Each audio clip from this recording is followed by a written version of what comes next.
So welcome to the Courageous Nerd YouTube channel. My name's Connor. I'm joined today by Chris Brochu. Chris, how are you doing today? I am doing well, brother. Thank you so much for asking. How are you? I'm doing fantastic, thank you. Yeah, and thank you for taking the time to chat today. And I know obviously you've got this new film, Zero Contact, with Sir Anthony Hopkins, which is that's huge. Congratulations on that, first of all. Thank you so much. Yeah, and I know obviously you've been acting for a while, and I know yourself and your brother kind of go back acting wise quite a bit. So was that like a family thing you got into like when you were younger, or like how did that journey start for you? Yeah. So interestingly enough, it started in Florida for me when I was maybe 15 or so. I can really kind of give all the credit to my sister Caitlin, because she was the one that really loved acting and theater and was very theatric, and also loved everything about it. And so I think it was her passion.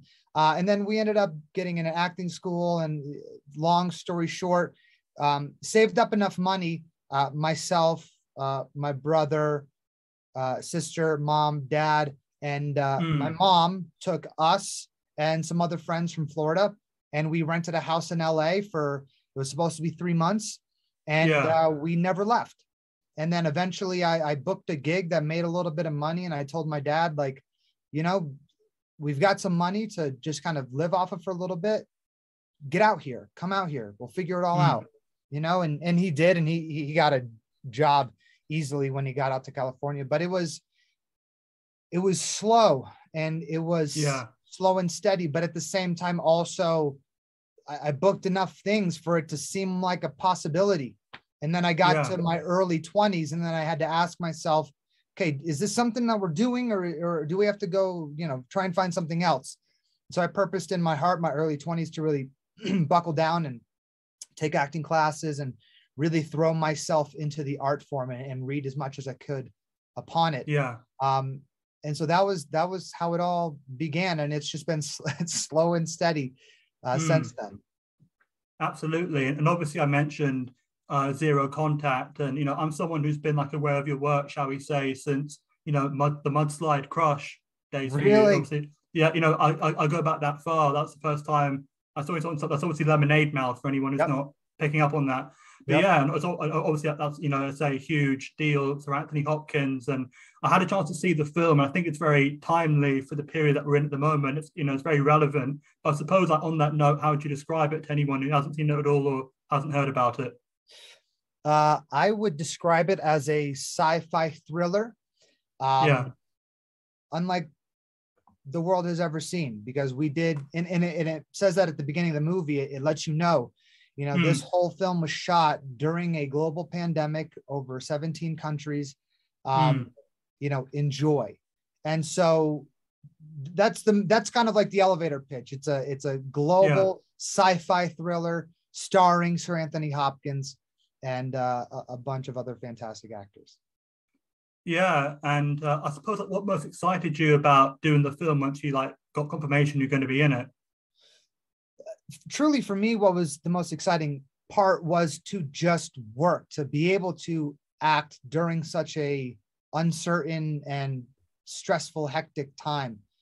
Rick Dugdale, the producer director, contacted me at the beginning of the pandemic, I believe maybe a month into lockdown in Los Angeles. And I picked up the phone, said, "Hey, how you doing?" "I'm doing good. Everything all right? How's the family?" "Family's okay." "Okay, good." "Hey, do you want to do a movie?" Yes, I do. I absolutely do want to do a movie." And then he explained it to me, and it morphed from his original idea. And I think that's what all really great experiments, our art experiments, can have the potential for, because I would have guessed it would become what it's become. And I just feel extremely grateful to be a part of it, and that Rick asked me to do it and wanted me to be a part of it. This is my third film working with him, so it's I hope to just keep that tradition alive. Yeah, I know it depends on the project and depends on the character that you might draw on real life experiences or put part of yourself into a role. Obviously, I hope Sir Anthony Hopkins isn't like Hannibal Lecter, for instance. Maybe not that kind of comparison, but I suppose for your role in this film, were you able to draw on anything, or was it purely kind of stepping into someone else's shoes? I think that, and I would not assume, but hope that Sir Anthony Hopkins kind of feels the same way. And I think I've heard him talk about it in interviews. You will always find yourself within the character, even if it's a Hannibal Lecter. There's aspects of you that are in every single character. And if you cannot see yourself in the character, you're not being an actor. It's the same thing with human beings, right? If you cannot empathize with people that are maybe reacting or acting in ways that you don't agree with or feel comfortable with, you have to take a step back, kind of zoom out a little bit and figure out where do I see myself reflected. And so there were many things about Sam that his reality that were not my reality. I didn't, grow up with a tech icon of a father.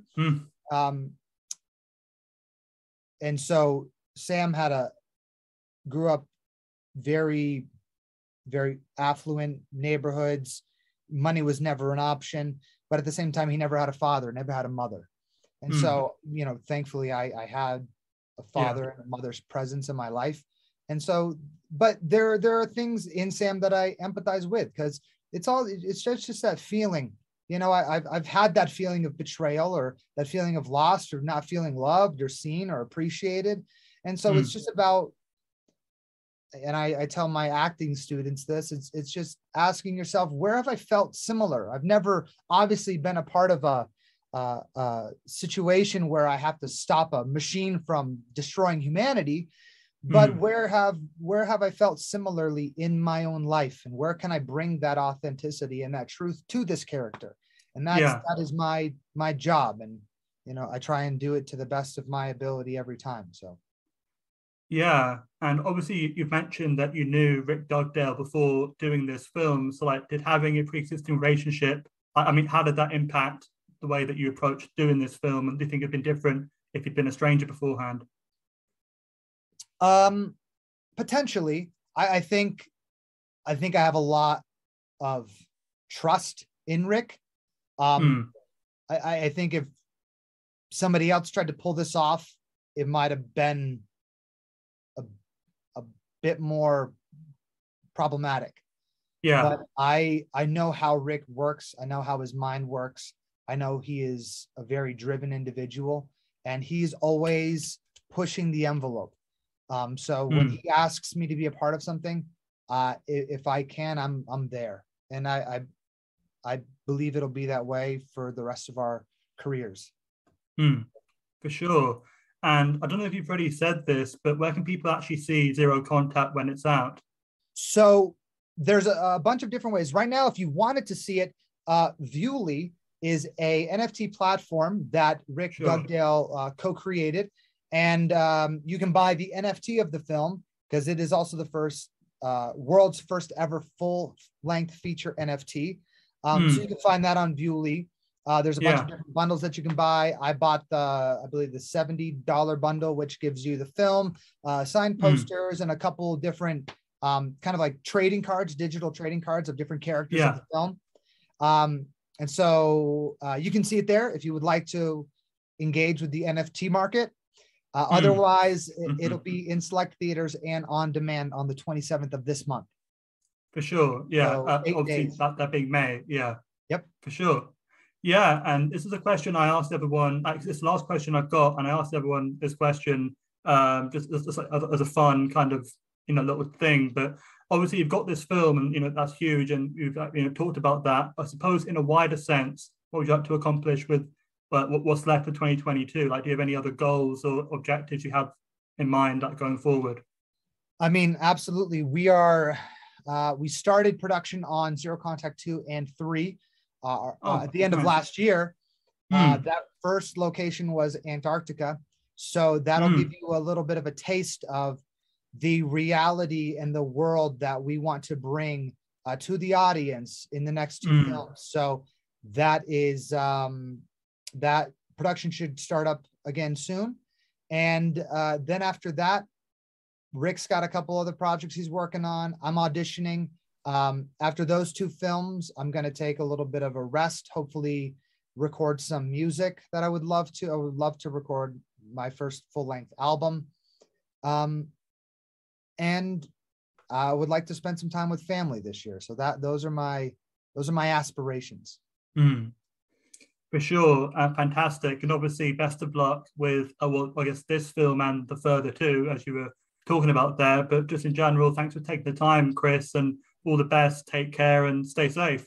Thank you, Connor. I appreciate it, brother. Be well.